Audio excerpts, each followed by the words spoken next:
ओम शांति। 27 दिसंबर 2022 बाबा के महावाक्य। मीठे बच्चे, तुम्हें अभी ज्ञान का तीसरा नेत्र मिला है।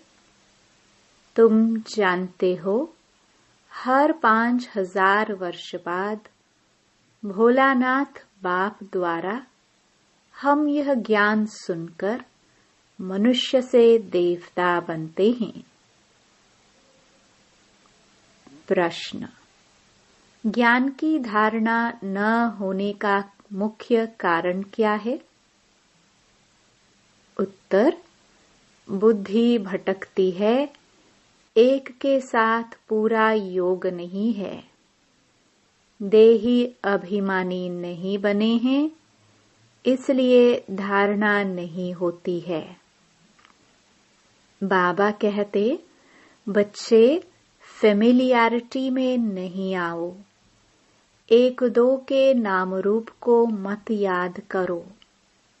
एक बाप, दूसरा ना कोई। यह पाठ पक्का कर लो। दूसरों के पिछाड़ी न पड़ो। बाप से राय लेते रहो। इससे तुम दुख से लिबरेट हो जाएंगे। धारणा भी अच्छी होगी।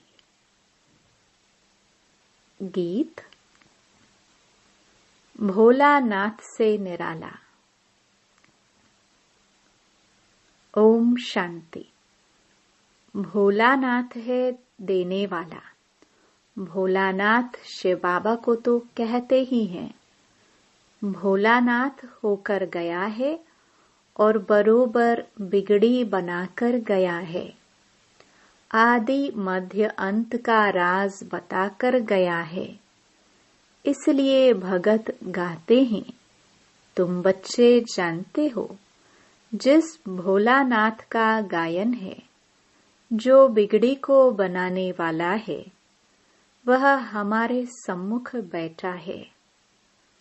भगत भगवान को याद करते हैं, उनकी महिमा गाते हैं और बाप अपना पाठ बजा रहे हैं। बाप ने ही आकर अपना परिचय दिया है बच्चों को। बच्चों की बुद्धि में बैठा है कि बाबा जो समझाते हैं वह बरोबर कल्प कल्प समझाते हैं। कल्प कल्प आकर पतित दुनिया को पावन दुनिया बनाते हैं। अभी बना रहे हैं। बहुतों को अभी पता पड़ा है। अभी बहुत हैं जिन्हों को पता नहीं है। वर्षा लेने वाले होंगे तो कल्प पहले मुहाफिक आकर वर्षा लेंगे। तुमको पहले थोड़े ही यह मालूम था कि बाबा आकर वर्षा देंगे। अभी मालूम पड़ा है। बरोबर भक्तों का रक्षक है। आदि मध्य अंत का ज्ञान सुनाते हैं। उनको ज्ञान का सागर कहा जाता है। दिल से लगता है बरोबर यह वही है जो भारत में आकर जन्म लेते हैं। इनका अलौकिक जन्म गाया हुआ है। भारतवासियों को आकर पतित से पावन बनाते हैं। पतित मनुष्य जो बुलाते हैं वह जरूर समझते होंगे, हम पावन थे, अब पतित बने हैं, फिर पावन बनना है। अभी बाप द्वारा तीसरा नेत्र मिलने से तुमने यह सब कुछ समझा है। तुम बच्चों का सारा दिन विचार सागर मंथन चलता रहेगा। सतयुग में पावन कौन थे? बरोबर देवी देवता ही थे। उस समय और कोई धर्म नहीं था। देवताओं के चित्र भी हैं और कोई नाम नहीं लेंगे। ऐसे नहीं कहेंगे चित्र हैं। श्री लक्ष्मी देवी, श्री नारायण देवता। अभी वह नहीं है। जब वह थे तो और कोई धर्म नहीं था। तुम बच्चों की बुद्धि में है कि बाबा हमको सत्य कथा सुनाते हैं, तो लोग कहते हैं यह ज्ञान तो हमने सुना नहीं है, क्योंकि उनको ड्रामा के राज का तो पता नहीं है। तुम कहेंगे यह तो कल्प कल्प तुम सुनते आए हो, क्या 5000 वर्ष पहले नहीं सुनाया था? फिर यह क्यों कहते हो आगे कभी नहीं सुना है? कल्प पहले जिसने सुनाया था उस द्वारा तुम अभी भी सुन रहे हो। अच्छी रीति समझाना चाहिए। तुमने तो 5000 वर्ष पहले भी यह ज्ञान सुना था। देवताओं को 5000 वर्ष हुए हैं। उन्हों को मनुष्य से देवता किसने बनाया? अभी भी वही बाप फिर से बनाएगा। 5000 वर्ष बाद फिर से बाप को आना पड़ता है। रावण द्वारा पतित हुए को पावन बनाने हिस्ट्री ज्योग्राफी मस्ट रिपीट। यह भी समझ में आता है, हिस्ट्री रिपीट होती है। सत्युग के बाद त्रेता चक्र लगाते हैं। अभी कलयुग का अंत है। एक तरफ विनाश ज्वाला खड़ी है, दूसरी तरफ बाबा यहाँ आए हैं नई दुनिया स्थापन करने अर्थ। यह वही महाभारत लड़ाई है। समझते हैं इससे विनाश हो जाएगा मनुष्यों की दुनिया का। यह सबको समझ में आता है। पुरानी दुनिया का विनाश देखने में आता है। यह महाभारी महाभारत लड़ाई 5000 वर्ष पहले भी लगी थी। कोई लाखों वर्ष की बात नहीं है। यह भारत ही स्वर्ग था, इन देवताओं का राज्य था। यह सत्युग के मालिक थे। चित्रों पर भी अच्छी रीति समझाना पड़ता है, इसलिए ही यह लक्ष्मी नारायण आदि के चित्र बनाए हैं। यो लक्ष्मी नारायण के चित्र तो भारत में ढेर हैं। फिर हम बनाते हैं। क्यों? हम अर्थ सहित बनाते हैं। इनमें पूरा ज्ञान है। मनुष्य तो मूंझे हुए हैं, इसलिए समझाया जाता है। सत्युग में इन्हों का राज्य था। बहुत थोड़े मनुष्य थे। जो होकर गए हैं वही फिर पुनर्जन्म ले पावन से पतित बनेंगे। यह दुनिया ही तमो प्रधान है, फिर पावन बनना है। समझानी तो बहुत सहज है।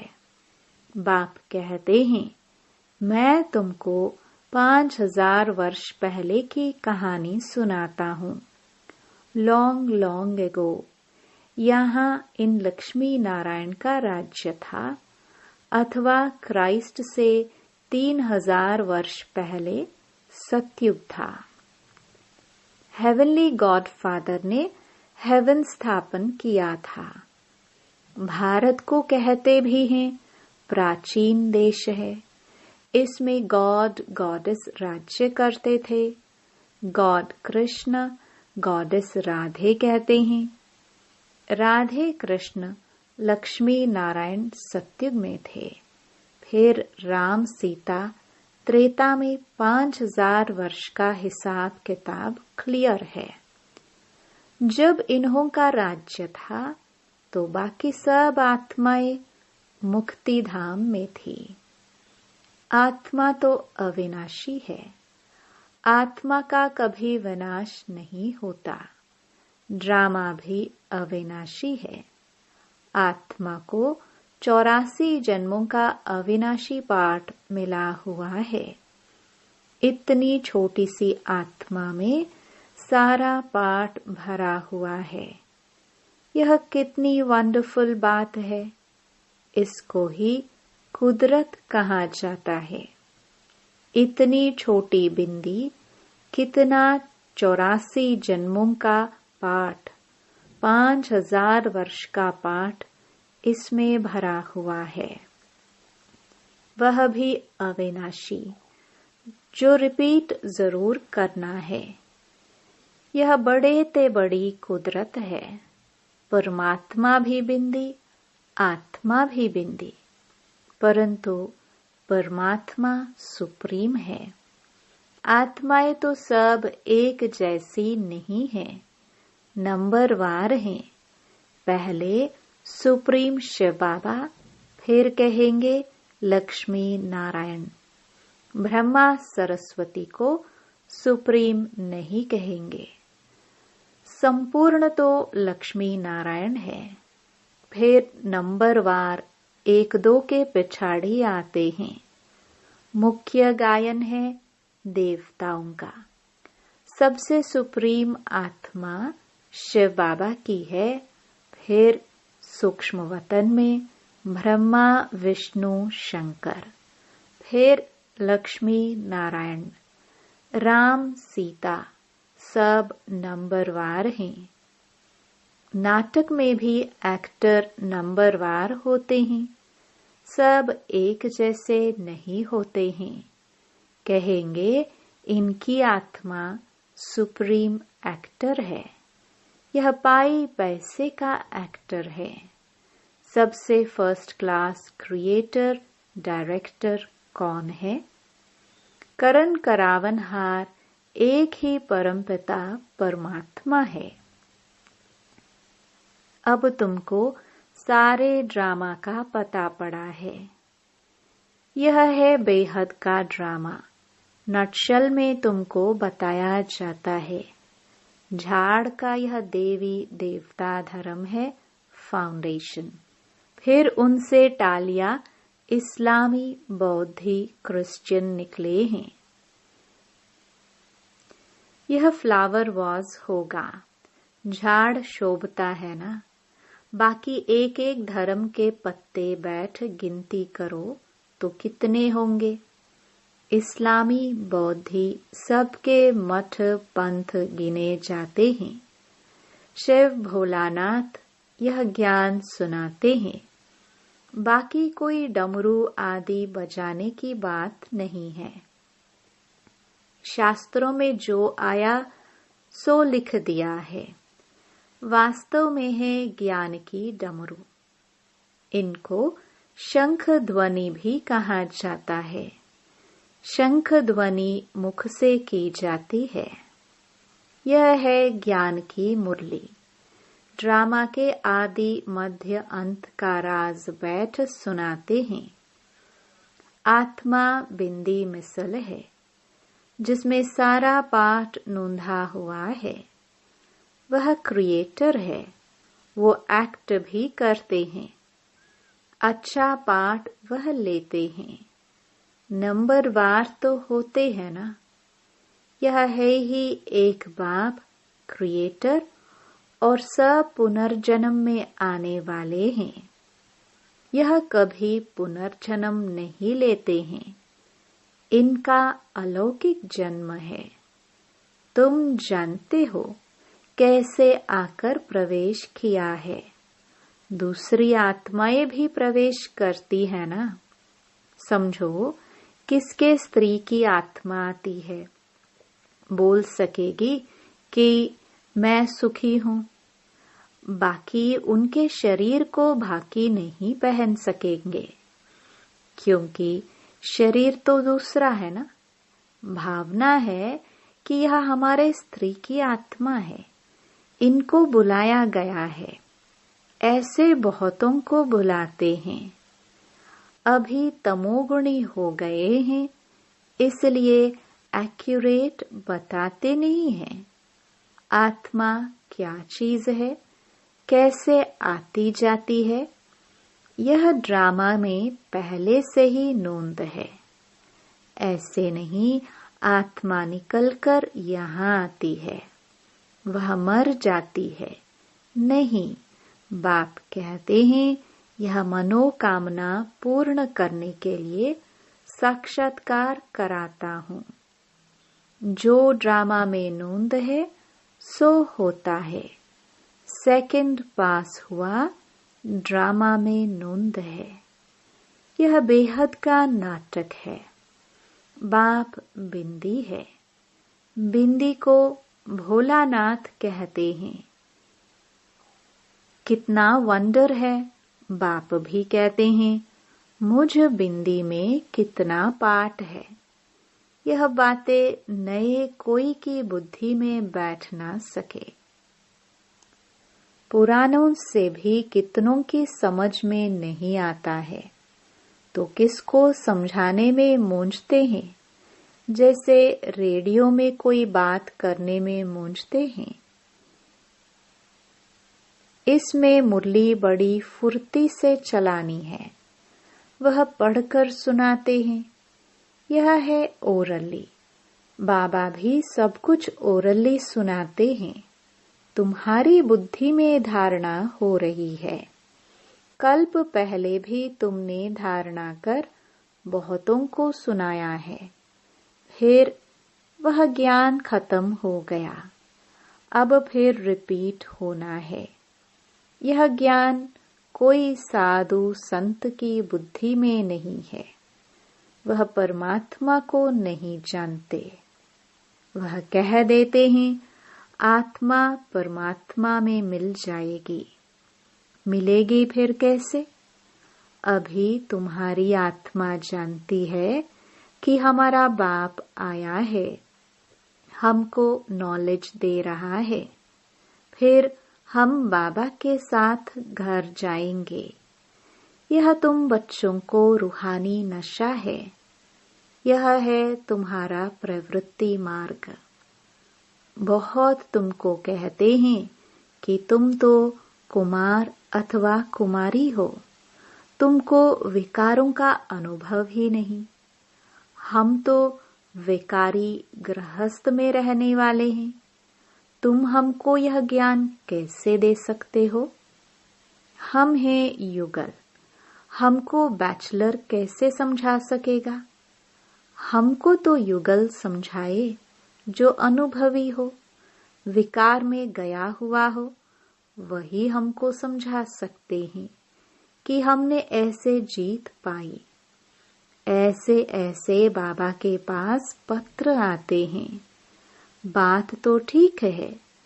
अब ऐसे अनुभवी से पत्र लिखाना चाहिए जिसने भल शादी की हो परंतु पवित्र हो। कोई को बाल बच्चे थे फिर पवित्र बने हैं। ऐसे ऐसे हमको समझाए। ज्ञान तो बहुत अच्छा है, परंतु कोई तीखा समझाने वाला नहीं है तो मैं मूंझ जाता हूँ। बहुत बातें सामने आती हैं तो अनुभवी समझाने वाला हो। अब पत्रों द्वारा तो किसको इतना समझा नहीं सकते। सम्मुख आकर मिले तो बाबा भी समझाए। ऐसे ऐसे बहुत युगल हैं जो अपना अनुभव सुना सकते हैं कि हम ऐसे प्रवृत्ति में रह श्रीमत का पूरा पूरा पालन कर रहे हैं। खान पान की भी पूरी परहेज रखते हैं। कोई समझाने वाला ठीक नहीं है तो मूंझ पड़ते हैं। सर्विस के लिए बुद्धि चलनी चाहिए। देही अभिमानी भी बनना है। कोई भी फेमिलियरिटी में नहीं आना चाहिए। मेहनत लगती है। माया घड़ी घड़ी फंसा लेती है। कर्मातीत अवस्था अभी हो नहीं सकती। बहुत एक दो के नाम रूप में फंस पड़ते हैं। फिर बाबा को लिखते भी नहीं कि बाबा यह तूफान आते हैं। सच नहीं बताते हैं। बाबा को लिखे तो बाबा युक्ति भी बताए। कोई कोई सच लिखते हैं। शिव बाबा तो सब कुछ जानते हैं, समझाते हैं। अगर ऐसी कोई चलन चली तो धर्मराज द्वारा बहुत दंड भोगना पड़ेगा। सारा दिन ख्यालात चलते रहते हैं, सेंटर पर आते हैं, कहते हैं फलानी बहुत अच्छा समझाती है, परंतु अंदर शैतानी भरी पड़ी होगी। यहाँ तो एक के साथ योग चाहिए, बाप के सिवाय दूसरा ना कोई। क्यों दूसरे के पीछे पड़े? धारणा नहीं होती है तो जरूर कहाँ बुद्धि भटकती है। फिर राय भी नहीं पूछते हैं, डरते हैं। बाप कहते हैं मामेकम याद करो। इस याद से ही तुम्हारे विकर्म विनाश होंगे, दुख से तुम लिबरेट हो जाएंगे। मुक्ति तो सब मांगते हैं, मुक्त होते हैं दुख से, फिर सुख में आएंगे। जीवन मुक्ति सबके लिए है, परंतु पहले मुक्ति में जाकर फिर जीवन मुक्ति में आना है। अच्छा, मीठे मीठे सिखिलदे बच्चों प्रति माता पिता बाप दादा का याद प्यार और गुड मॉर्निंग। रूहानी बाप की रूहानी बच्चों को नमस्ते। धारणा के लिए मुख्य सार। पहला, बाप समान ज्ञान की शंख ध्वनि करनी है। सिर्फ पढ़ करके नहीं सुनाना है, धारणा करके फिर समझाना है। दूसरा, खान पान की बहुत परहेज रखनी है। श्रीमत का पालन कर प्रवृत्ति में रहते हुए कैसे पवित्र रहते हैं, यह अनुभव दूसरों को सुनाना है। वरदान, साधन व सैल्वेशन के प्रभाव में आने के बजाय प्रकृति को दासी बनाने वाले विजयी भव। कभी भी योगी पुरुष व पुरुषोत्तम आत्माएं प्रकृति के प्रभाव में नहीं आ सकती। आप ब्राह्मण आत्माएं पुरुषोत्तम और योगी आत्माएं हो। प्रकृति आप मालिकों की दासी है, इसलिए प्रकृति के कोई भी साधन व सैल्वेशन आपको अपने प्रभाव में प्रभावित न कर ले। साधन साधना का आधार न हो, लेकिन साधना साधनों को आधार बनाए, तब कहेंगे प्रकृति जीत विजयी आत्मा। स्लोगन, एवर रेडी वह है जो हर घड़ी को अंतिम घड़ी समझकर चलते हैं। ओम शांति।